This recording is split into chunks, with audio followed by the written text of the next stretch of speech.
Chers frères et sœurs, je vous salue tous dans l'amour du Christ ce matin. Et je dis que la paix soit dans vos donjons et que ceux qui cherchent l'Éternel se réjouissent en lui. Ce matin, je vais vous conduire en introduisant, en commençant par une lecture dans le livre de Psaume, chapitre 77, ou 77 pour les Belges, et 77 pour les Français.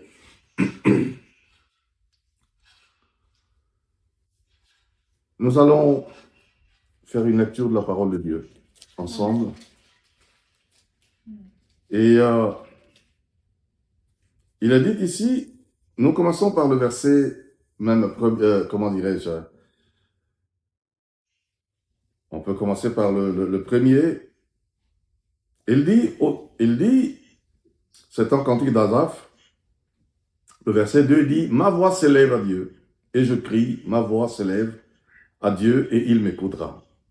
Au jour de ma détresse, je cherche le Seigneur, la nuit, mes mains sont étendues sans se lasser, mon âme refuse toute consolation, je me souviens de Dieu, et je gémis. Je médite et mon esprit est abattu. Tu tiens mes paupières en éveil et dans mon trouble, je ne puis parler. Je pense aux jours anciens, n'est-ce pas, aux années d'autrefois. Je pense à mes cantiques pendant la nuit. Je fais des réflexions au-dedans de mon cœur et mon esprit médite. Alléluia. Il dit, le Seigneur rejettera-t-il pour toujours? Ne sera-t-il plus favorable? Sa bonté est-elle à jamais épuisée? Sa parole est-elle anéantie pour l'éternité? Dieu a-t-il oublié d'avoir compassion? A-t-il dans sa colère retiré sa miséricorde? Je dis, ce qui fait ma souffrance, c'est que la droite du Très-Haut n'est plus la même. Je rappellerai tes œuvres. Alors, vous remarquez bien que quand il a dit, c'est que la droite du Très-Haut n'est pas la même et il y a 3 points de suspension. Cela veut dire ce que ça veut dire. Il dit, je rappellerai les œuvres de l'Éternel, car je me souviens de tes merveilles d'autrefois. Je parlerai de toutes tes œuvres et je raconterai tes hauts faits. Ô Dieu, tes voies sont saintes. Quel Dieu est grand comme Dieu? Dieu bénit sa parole. Lorsque nous regardons, nous écoutons attentivement ou réfléchissons sur le passage d'Asaph, il dit ici qu'il y a des moments dans lesquels il se pose beaucoup de questions. Et puis il se dit, mais est-ce que les bontés de l'Éternel ne sont plus les mêmes? Est-ce que Dieu a arrêté de faire miséricorde? Est-ce que la bonté de Dieu a fini de se propager? Et puis il fait une très bonne, comment dirais-je, paraphrase en disant, il dit, mais ce qui fait ma souffrance, c'est que là, la bonté de l'Éternel, il dit, la main de l'Éternel n'est plus la même, et la suite. Donc, il veut dire ici, ce qui fait ma souffrance est que j'ai pu être amené à penser que la bonté de l'Éternel ou la main de l'Éternel n'est plus la même. Il a compris, l'Esprit de Dieu l'a réveillé et l'a révélé. Il dit, mais la chose qui a fait ma souffrance, il dit, c'est que j'ai été amené à comprendre comme si le Très-Haut n'est plus la droite du Très-Haut n'est plus la même. Et ayant compris cela, alors il dit, moi, je vais me rappeler des œuvres de l'Éternel. car je me souviens de tes merveilles d'autrefois, et je publierai toutes tes œuvres, je raconterai tes hauts faits, car mon esprit l'atteste, ô Dieu, quel autre Dieu est aussi grand que toi. Alléluia. Amen. Ce matin, j'aimerais dire à toi et à moi-même, délaisse le poison des mauvais souvenirs et épanouis-toi dans les souvenirs des merveilles de Dieu. Amen. Alléluia. Délaisse le poison des mauvais souvenirs. Et réjouis-toi, épanouis-toi dans le souvenir des merveilles de Dieu. Alléluia. Bien-aimés frères et sœurs, il y a quelque chose qui est un bon élan de vie, un bon élan de succès, un bon élan pour demeurer dans la force et de se souvenir de la droite puissante de l'Éternel, de se souvenir des grandes œuvres qu'il a faites, de se souvenir de tout ce qui a été en plus, tout ce qui a enjailli nos vies, tout ce qui nous a propulsés, tout ce qui nous a sortis de là où nous étions, tout ce qui a fait de nous ce que nous sommes aujourd'hui, et de bâtir sur cela ce qui va se passer dans la suite des temps. Amen. Vous savez, aujourd'hui, dans vos vies ou dans nos vies, il y a quelque chose qui est comme un trouble fait que Satan utilise, c'est de ramener les souvenirs des souffrances, ramener les souvenirs des mauvais moments, des mauvais quarts d'heure que nous avons passés, des mauvais jours, des mauvaises années, des mauvaises choses. Alors que Dieu a tellement fait de grandes choses dans nos vies, montrant qu'il est l'Éternel, mais ces quelques petites choses, Satan les utilise comme un poison. Et j'aimerais dire à chacun de nous que celui qui fait la réminiscence des mauvais souvenirs, celui qui ressasse continuellement des mauvais moments, les mauvais souvenirs, empoisonne sa vie par cela. Mais celui qui travaille de manière à ce que les merveilles de Dieu soient tellement grandes à ses yeux, dans son esprit, dans son âme, est en train de redorer sa vie et redorer sa foi et de marcher vers ce qui est meilleur. Vous savez, il y a une chose.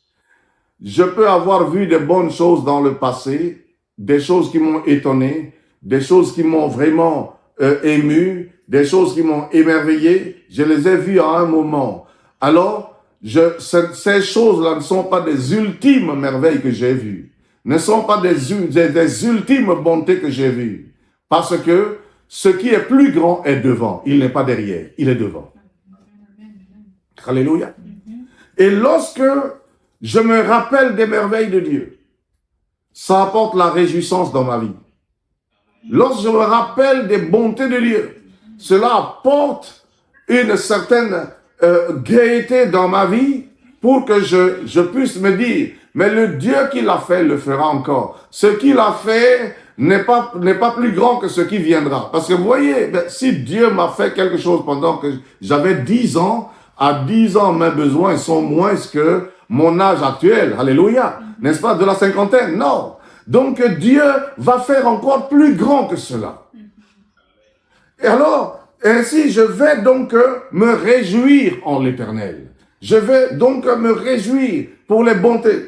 Il dit ici, vous savez, le Asaph est la personne qui parle beaucoup de ces états d'âme révoltés, mais à travers lesquels il va voir plutôt que la bonté de Dieu est plus grande. Alléluia. Et Asaph ne cache pas cela.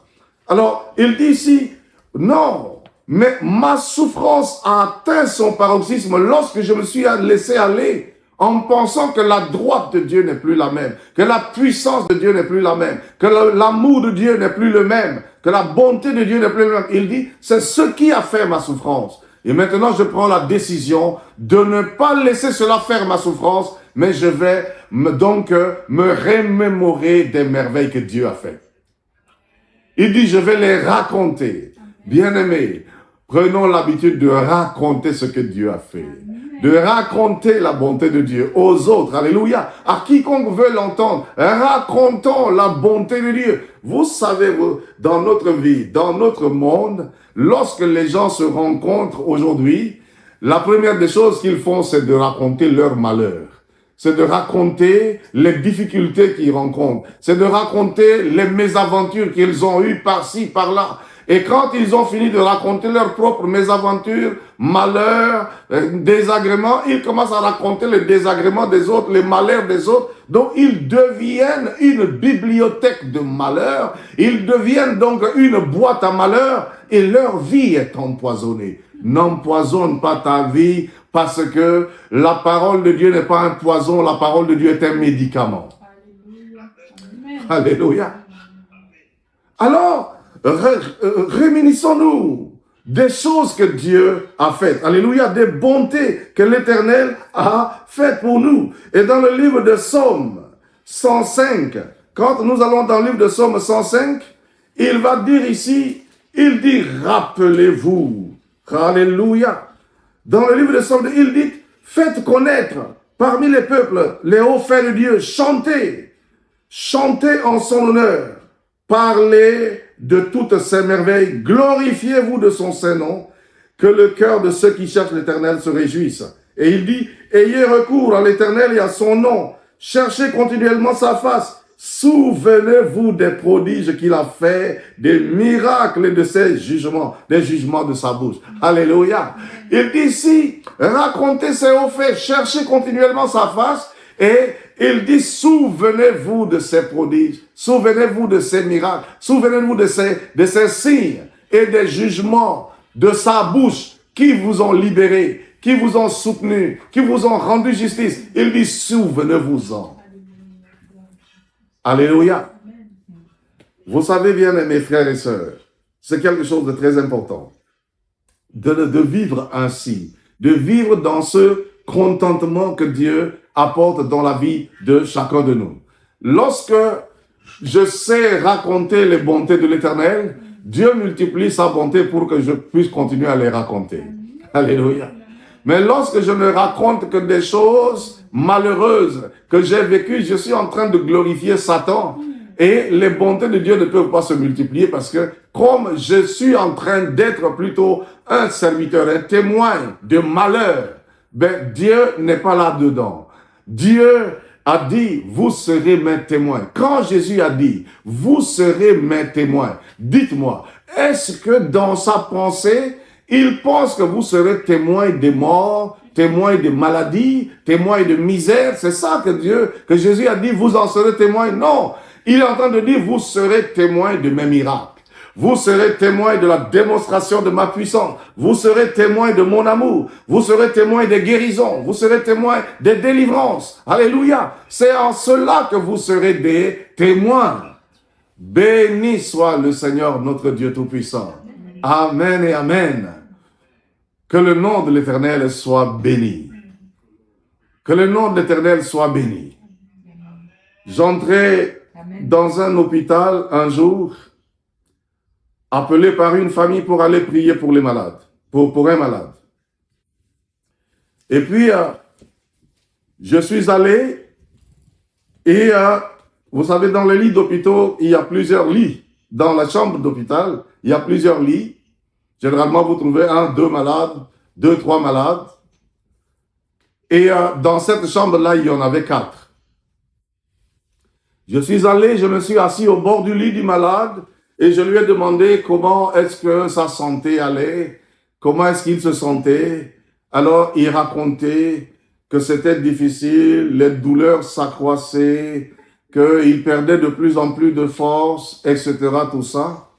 Et puis, que c'était difficile, c'était une période très difficile et que il comptait vraiment sur Dieu.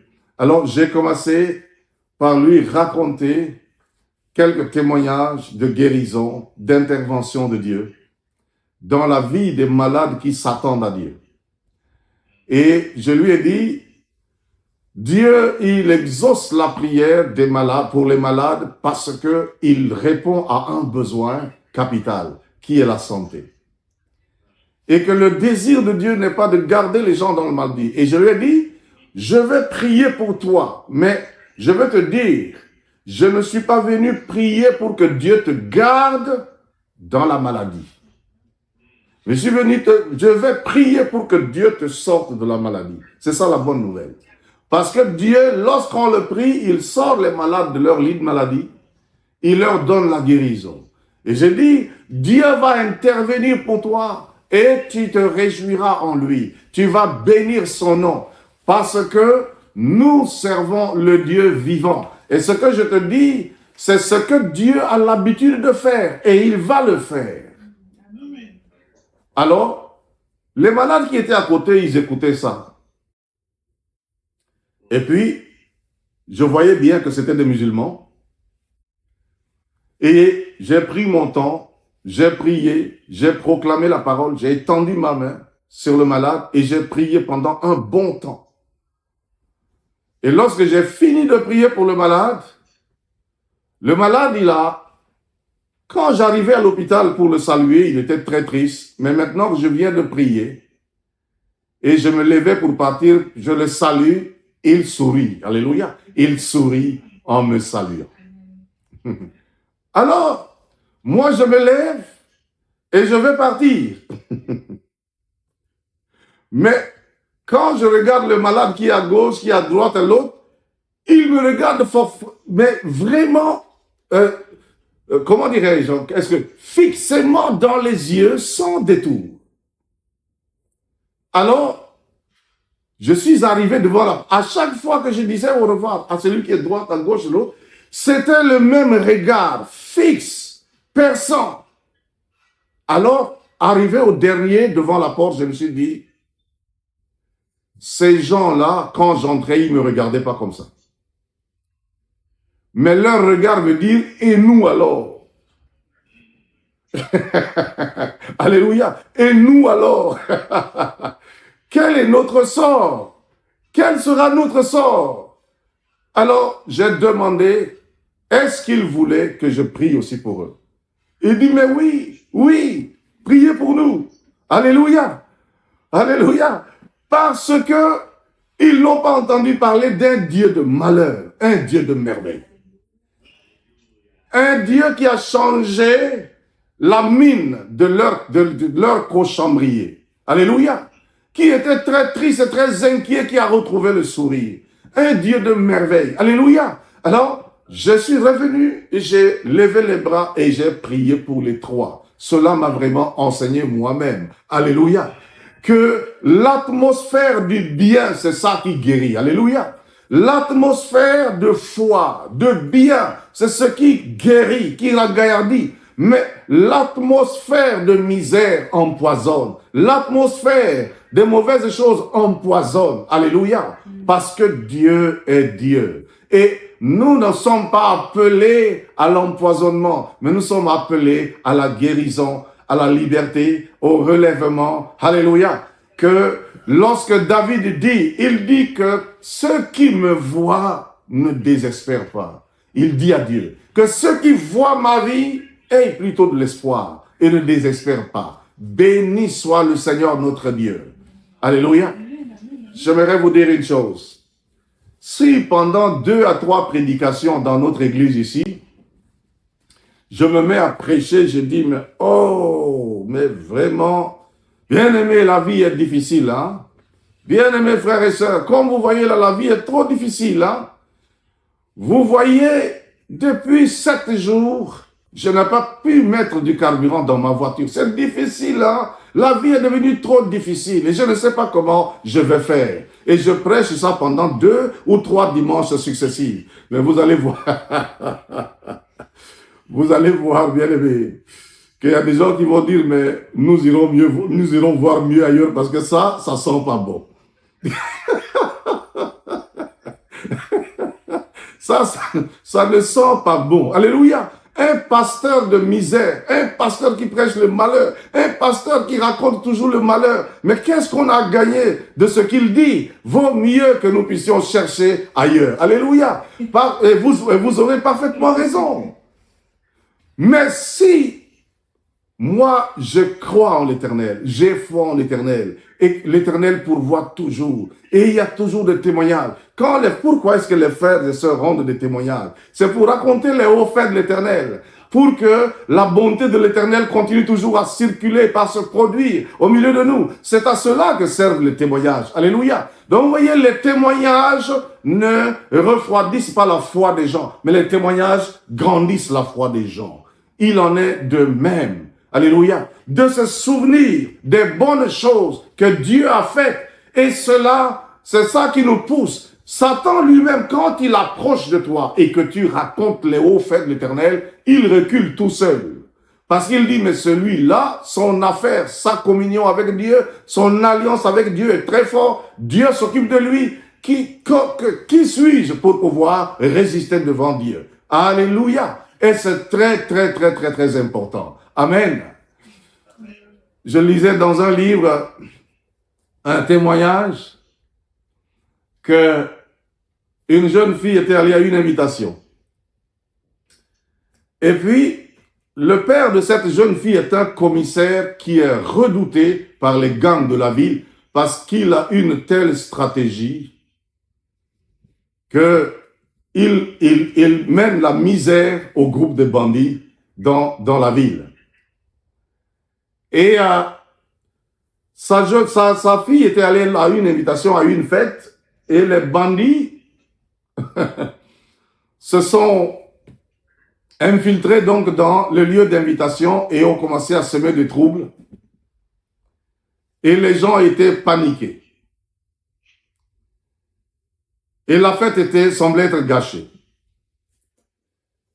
Alors, cette fille va rassembler son courage à deux mains parce que son père a traqué des centaines de bandits, des gens qui semaient la terreur avec son équipe. Il les a conduits en prison et a libéré beaucoup de quartiers. Alors, lorsque, se sentant dos au mur, tout le monde, les bandits prenaient le contrôle de la soirée, elle s'est levée. Et puis elle s'est approchée. Déjà, les bandits sont étonnés que ce soit une femme. Les hommes qui étaient là, tout ça, ils avaient peur des arbres, tout ça, qu'il y ait une femme, une jeune fille qui se lève et qui s'avance vers eux. Déjà, la bravoure commence par les dire, mais qui est celle-là? Et puis elle vient et puis elle leur dit, et vous? Et elle dit, je vous dis une chose. Ce que vous êtes en train de faire est mauvais. Vous terrorisez les gens, vous commencez à fouiller, à arracher les sacs des gens. C'est ce que je veux dire. Il dit, je suis la fille de tel commissaire et c'est lui qui m'a amené ici à la soirée et il doit revenir pour me chercher. Il dit, si vous voulez sauver votre peau, dégagez d'ici. Alors, il dit, rien qu'à cette phrase-là, chaque bandit s'en va avec ce qu'il a déjà eu, mais il ne voulait plus perdre un seul instant encore là-bas, parce qu'ils savent qui est ce commissaire-là. Alléluia. Mais est-ce que toi, tu ne connais pas qui est ton père? Alléluia. Qui est ton père? Ton père est l'Éternel des armées. Alléluia. Lorsque les hostilités veulent t'assaillir, dis-leur, mon père est Yahvé. Si c'est donc besoin matériel, dis, mon père est Yahvé Jiré. Si c'est le besoin de maladie, dis aux maladies, mon père est Yahvé Rapha. Alléluia. Si c'est l'injustice, dis, mon père est Yahvé Sikenu. Bien-aimés, Dieu veut que nous rendions témoignage. Et je vais vous dire ceci. Vous savez, lorsque quelqu'un a beaucoup souffert dans sa vie, il n'a pas mangé à sa faim, à un certain moment où il ne s'est pas habillé, il n'avait pas s'habiller, il n'avait pas de couverture pour se couvrir, etc., tout ça. Et puis, il a eu la grâce de sortir de là. Peut-être d'avoir un travail, d'avoir une situation meilleure. j'aimerais vous dire, même s'il porte les plus beaux habits, s'il passe son temps à penser aux temps anciens, il ne ressent pas la beauté de ces habits-là. Il peut être devant les plus bons repas, mais quand il passe au temps de la famine, ce repas au-devant de lui n'a pas de goût. Parce que le passé empoisonne la saveur, empoisonne son goût, ses membres. Figurez-vous quelqu'un, je donne encore d'autres exemples, quelqu'un qui dit « Ah, mais j'ai tellement souffert qu'aujourd'hui, je suis bien là, je vais manger de manière à compenser le manque de ce que je n'avais pas mangé avant. » Mais en 3 mois, il va mourir. Il va manger jusqu'à s'engraisser, il va mourir pour rien. Mais s'il considère que chaque chose en son temps, maintenant je gère mon temps meilleur, sans penser aux temps anciens, il va gérer sa fortune, il va gérer son bien-être de manière meilleure. Je vais aller plus profondément, bien-aimé. Je vais continuer encore. Lorsque quelqu'un, par exemple, a eu une déception sentimentale, qu'elle soit une fille ou que ce soit un garçon, a eu une déception sentimentale, et puis, arrivé à un certain moment, au lieu de recevoir, de saisir la guérison de cela, pour pouvoir être en mesure de discerner un autre garçon qui viendra, un autre homme ou une autre femme qui entrera dans sa vie pour le bonheur, mais il est attaché à la déception qu'il a eue ou qu'elle a eue. Cette déception la ferait que même quelqu'un de meilleur ou une femme de meilleur qui pourrait entrer dans sa vie vienne, il va toujours regarder cette belle femme comme la mauvaise femme qu'elle a eue, ou ce bel homme comme le mauvais homme qu'il a eu, au point qu'il n'aura pas la joie de pouvoir vivre une autre relation heureuse. Et c'est la réalité profonde. Une femme qui a été divorcée ou un homme qui a été divorcé avec un mariage mais complètement infernal et qui va se remarier. Il peut même se remarier, elle peut se remarier, mais tant qu'elle n'a pas, ou tant qu'il n'a pas été guéri et oublié les horreurs de l'ancien foyer, il peut se trouver devant la femme la plus merveilleuse ou l'homme le plus merveilleux, mais ce passé-là va continuer à le hanter, qu'il ne va pas s'ouvrir, elle ne va pas s'ouvrir, il n'en profitera pas. Parce que les mauvais souvenirs empoisonnent la vie. Alléluia. Et c'est pour cela que nous sommes invités par Dieu à enterrer au nom de Jésus-Christ, à effacer au nom de Jésus-Christ les mauvais temps pour profiter du bon temps que Dieu nous donne. Et de gérer cela en son honneur. Et il dit, glorifiez-vous de son saint nom. Alléluia. Béni soit le Seigneur. Imaginez-vous quelqu'un qui dit, mais on m'a tellement maltraité, on m'a tellement fait du mal, qu'il faut que je maltraite les gens comme on m'a maltraité. Je fasse du mal aux gens comme ils m'ont fait du mal. Cette personne a ramené le mal qui va empoisonner sa vie. Au lieu de faire le bien qui va le libérer, qui va le guérir. Bien-aimés frères et sœurs, Dieu nous demande de nous souvenir. Alléluia. Allons-y dans le livre de Lamentations, chapitre 3, versets 19 à 23. Il dit ici, il crie sur sa misère. Jérémie crie sur sa misère. Il pleure sur sa misère. Et puis après, il dit, mais est-ce que les bontés de l'Éternel sont épuisées? Il dit, ce que je veux faire comme solution. Alléluia. Ce que je vais faire comme solution, meilleure solution, est de repenser à mon âme, à mon esprit, à mon cœur, la bonté de l'Éternel. Alléluia. Car ces bontés sont éternelles. Elles ne s'épuisent pas. Elles se renouvellent chaque matin. Alléluia. Béni soit le Seigneur. Alors, bien-aimés frères et sœurs, délaisse le poison des mauvais souvenirs. Et épanouis-toi, égaye-toi, développe-toi par les souvenirs de la bonté de l'Éternel, qui ne sont jamais à leur terme, qui se renouvellent continuellement. Que le nom de l'Éternel soit béni. Amen.